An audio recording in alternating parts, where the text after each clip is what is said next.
The historic city set to host the grand inauguration of the Ram Mandir is not just witnessing a religious milestone, but also an economic boom. Hello and welcome to a special show on the Ayodhya opportunity. With over 3 lakh tourists anticipated daily starting next month, the city is gearing up for an unprecedented influx. A staggering $4.5 billion has been invested in revamping its infrastructure, signaling a new era of growth and prosperity. In this special show, we explore the economic surge and the city's transformation in the lead up to the monumental event of the Ram Mandir inauguration.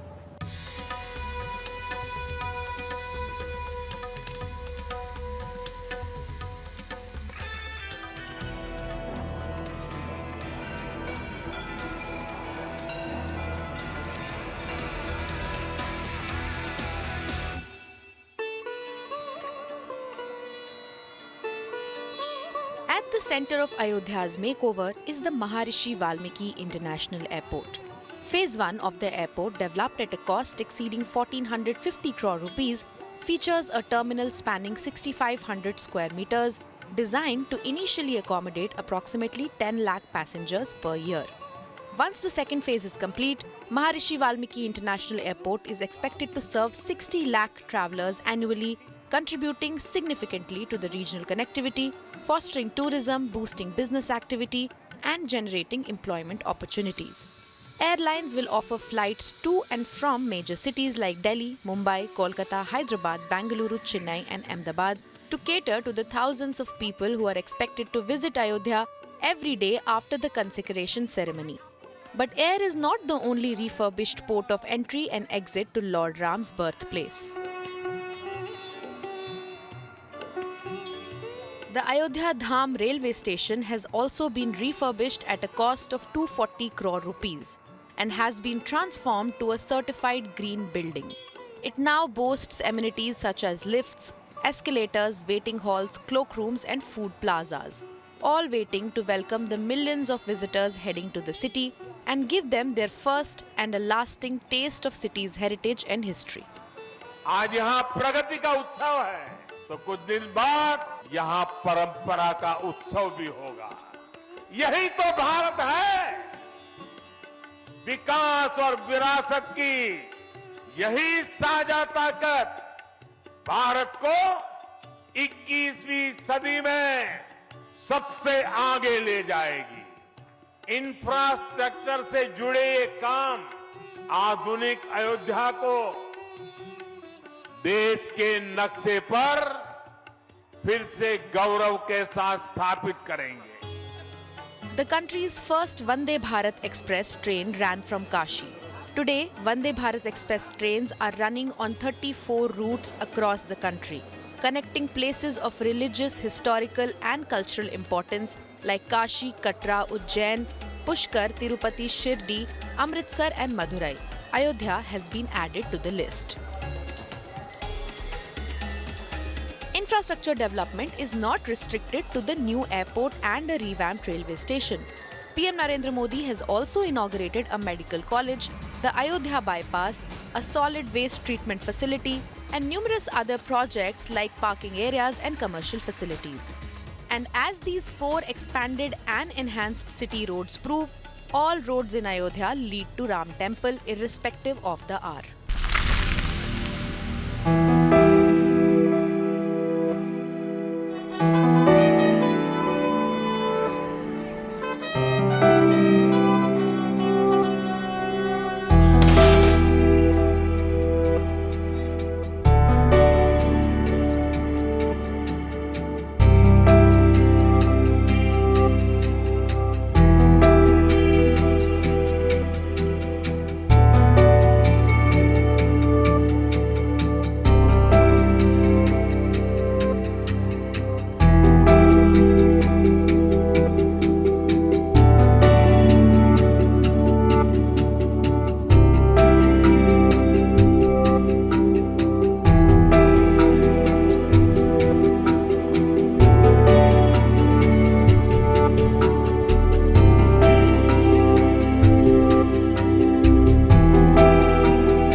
Trump is back at the White House, and the major focus now is going to be on what shape his anti-immigration stance will take.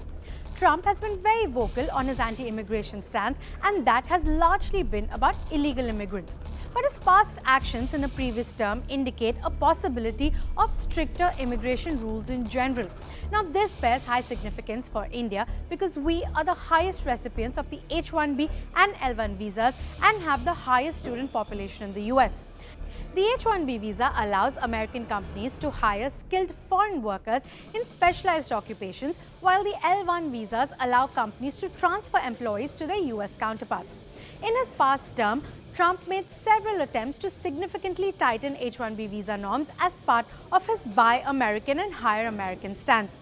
In October 2020, he sought to increase the wage requirement for H-1B visas, requiring the minimum salaries to be set far higher than what was typically paid to similar US employees. This was, however, blocked by a federal court in December 2020. The Trump administration also sought to modify the selection process to prioritize salary and skills as against the existing lottery procedure. Another major proposal was to rescind a regulation that allowed spouses of H-1B visa holders, that's the H-4 visa holders, to work in the US. That, however, was also recently restored. It's no surprise then that during Trump's regime, rejection rates for H-1B visas rose to 17% and the rate for L-1 visas rose to 28%.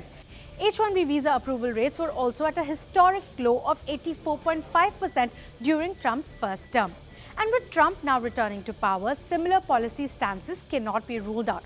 This also impacts IT companies who heavily depend on skilled workforce of Indian origin migrating to the US on these visas. In fact, Cognizant, Infosys and TCS are among the top 5 H-1B visa recipients. And any changes to H-1B could mean even higher wage and legal costs for these companies. In fact, costs have already begun rising. Earlier in the year, the US government brought about a slew of changes that made H-1B visas a lot more expensive. Registration fee has increased 2,000% to $215 from just $10 in 2019. And application fees and fees for extension have also gone up. There have also been new rules that look to curtail the eligibility by requiring jobs to demand degrees directly related to specific specialty, where, for instance, a business administration degree might be categorized as general and hence insufficient. As per industry experts, these recent changes mean employers will pay 70% more for beneficiaries on H-1B visa petitions and 201% more for employees on L-1 petitions. And any more changes to H-1B could mean even higher wage and legal costs for these companies. But the good news is that IT companies tasted the bitter pill when changes were proposed during Trump's first term and have since reduced their dependency on H-1B, thus insulating themselves from any impending changes by ramping up local hiring in the US. But for individuals hoping to live and work in the US in the future, the process is going to be a lot stricter. Whatever, my Hindi being what it is. Yeah, you are a professor, you can correct somebody's English, you can correct my Hindi, but your political philosophy, I will have to remind you, may not be correct. Sir, Honorable Member चिट्ठी लिखे हैं, वो लिखे हैं, लिखी है, लिखा है, I don't mind. आप समझ रहे हो बात. 9th November, sorry, please. मेरा हिंदी का मजाक मैं उड़ा रही हूँ जी, क्योंकि मैं ये ऐसे स्टेट से आ रही हूँ. भाई साहब, आप उसके पक्ष में बैठे हो ना, आप जरूर पूछिए. मैं ऐसे स्टेट से आ रही हूं जहां हिंदी पढ़ना गुनाह लगता है, इसीलिए बचपन से हिंदी पढ़ने का मुझे रोका गया. उधर आपका झगड़ा रखो, मेरे से नहीं. झगड़ा आपका उनसे होना चाहिए जो हिंदी पढ़ने में आपत्ति बोलते हैं, आपत्ति मानते हैं हिंदी, उनसे झगड़ा करो भाई, मेरे से क्या कर रहे हो. जल्दी से उठना नहीं है, जबकि आपके मित्र पक्ष का लोग का राजनीतिक हिंदी विरोध का समझते नहीं हो आप. They are opposed to imposing Hindi. Very well, I appreciate that. No one should impose anybody anything. Nobody should impose on anybody. And that's why Honorable Prime Minister talks about Ek Bharat, Shreshta Bharat and encourages every state to have their own language. And that is why Honorable Prime Minister was the first Prime Minister in this country who said higher education, whether it is in engineering, medical, should also happen in regional languages. And that's why I'm happy to say Tamil Nadu also today has the opportunity to have medical education also in Hindi. In Tamil. Oh, sorry, how did I say that? Huh? Okay. That's right, you go on imposing on me, right? Hindi comes out of my mouth. I'm telling in favor of your Tamil, my Tamil. All right? Saudi Arabia has decided to terminate its 50-year-old petrodollar agreement with the United States. As per reports, the deal was signed on June 8, 1974, but has expired on June 9, 2024, and the Middle East country has not renewed it. Petrodollar is a term used as the US dollar as the currency for global crude oil transactions. The petrodollar system came in after US went off the gold standards. The deal was set up joint commissions for economic cooperation and Saudi Arabia's military needs. In exchange for guaranteeing the security of the Saudi regime and providing military aid, Saudi Arabia agreed to price its oil exports exclusively in US dollars. This agreement ensured a steady demand for the US dollars as other countries needed dollars to purchase oil, effectively reinforcing the dollar's status as the world's primary reserve currency. But with the changing dynamics, what it does now is that it enables Saudi Arabia to sell oil and other goods in multiple currencies, including the euros, the yen and the yuan. In any case, the rise of the renewables and natural gas have been steadily reducing the world's reliance on oil, and even oil-rich countries like Saudi Arabia have evolved. This is also emergence of the new oil-producing nations such as Brazil and Canada, which have challenged the traditional dominance of Middle East.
23 जुलाई को केरल सरकार को early warning Bharat सरकार की ओर से दी गई थी। 23 जुलाई, 7 दिन फिर 24 को गई, फिर 25 को गई, 26 तारीख को मान्यवर ये कहा गया कि 20 सेंटीमीटर से ज्यादा वर्षा होगी, भारी वर्षा होगी, लैंडस्लाइड होने की संभावना है, मड भी रस होकर आ सकता है और लोग इसके अंदर दबकर मर भी सकते हैं। मैं कुछ कहना नहीं चाहता था मान्यवर, मगर भारत सरकार की अर्ली वार्निंग सिस्टम पर सवाल किए गए, इसलिए मैं कहता हूं प्लीज लिसन अस, मत चिल्लाइए, प्लीज रीड इट।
देखिए, कन्नौज समाजवादियों का वो क्षेत्र रहा जो विचारधारा से जुड़ा रहा और कन्नौज की जनता ने विकास देखा है, समाजवादियों का काम देखा है। इस बार पूरा समर्थन समाजवादी पार्टी के पक्ष में होगा। इलेक्टोरल बॉन्ड ने इनका बैंड बजा दिया। इलेक्टोरल बॉन्ड की खबर और न्यूज़ सुनते ही इन्हें इलेक्टोरल की याद आ जाती है, इसलिए जनता इनका खिलाफ मतदान करने जा रही है। Akhilesh Yadav's surprise entry from the Kannauj Lok Sabha seat is now expected to heat up the Uttar Pradesh elections. Kannauj is a seat from where Akhilesh Yadav had made his political debut over 2 decades back. He was a 3-time MP from here before he became the Chief Minister of Uttar Pradesh in 2012, and then his wife Dimple Yadav won the bypoll from Kannauj unopposed in 2012. She won the seat again in 2014, but in 2019 Lok Sabha elections, the BJP came up with a shock victory from Kannauj, where Dimple Yadav lost the elections. Now Akhilesh Yadav has returned to Kannauj to reclaim the stronghold seat of the Samajwadi Party, and the entire Yadav belt from Firozabad, Badaयूं, Mainpuri and Kannauj all have Yadav family members contesting in these Lok Sabha elections. If it's Akshay Yadav, the son of Mr. Ram Gopal Yadav contesting from Firozabad, it is Aditya Yadav, the son of Shivpal Singh Yadav contesting from Badaयूं, and you have Akhilesh Yadav and his wife Dimple Yadav now contesting from Kannauj and Mainpuri respectively. This is expected that the Samajwadi Party is trying to regain its stronghold areas in the Yadav belt in these Lok Sabha elections, and how the BJP now counters this with the charge of Parivarvad, that is the Yadav family only interested in giving tickets to its kith and kin. Akhilesh Yadav's surprise entry after 2 days back, he announced another family relative Mr. Tej Pratap to contest from Kannauj, but now Mr. Akhilesh Yadav has taken the plunge himself. This is also under the pressure from his local cadre in Kannauj, which want Akhilesh Yadav to contest from here, so that to show that the Samajwadi Party is extremely serious about these Lok Sabha elections. Interestingly, Mr. Akhilesh Yadav had moved to the State Assembly in 2022 when he contested from the Karhal Assembly seat and won from there. He had surrendered his Azamgarh Lok Sabha seat in the bargain. He wanted to be in the State Assembly to take on Mr. Yogi Adityanath ahead of the 2027 UP Assembly elections, but now there is a change in strategy. Mr. Akhilesh Yadav is returning to the Lok Sabha battle, and the mood in the Samajwadi Party is now upbeat, with Akhilesh Yadav's nomination being filed from Kannauj. I will bear true faith and allegiance to the Constitution of India. Jai Palestine, Takbir, Allahu Akbar. Jai Hind, Jai Samvidhan.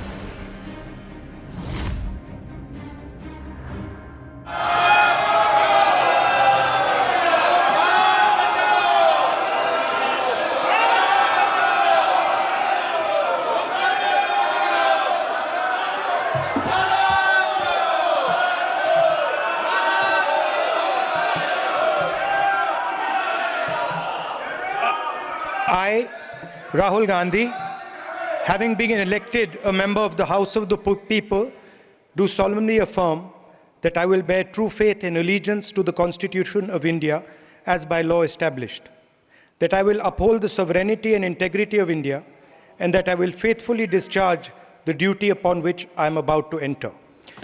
Jai Hind, Jai Samvidhan.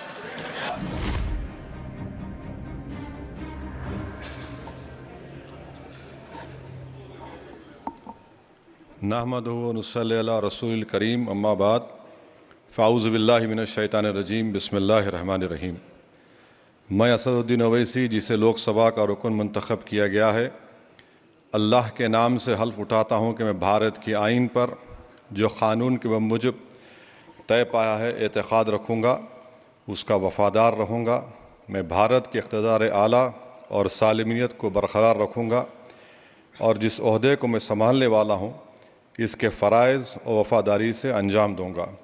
जय भीम, जय meme, जय तेलंगाना, जय फ़लस्तीन, तकबीर, अल्लाहु अकबर।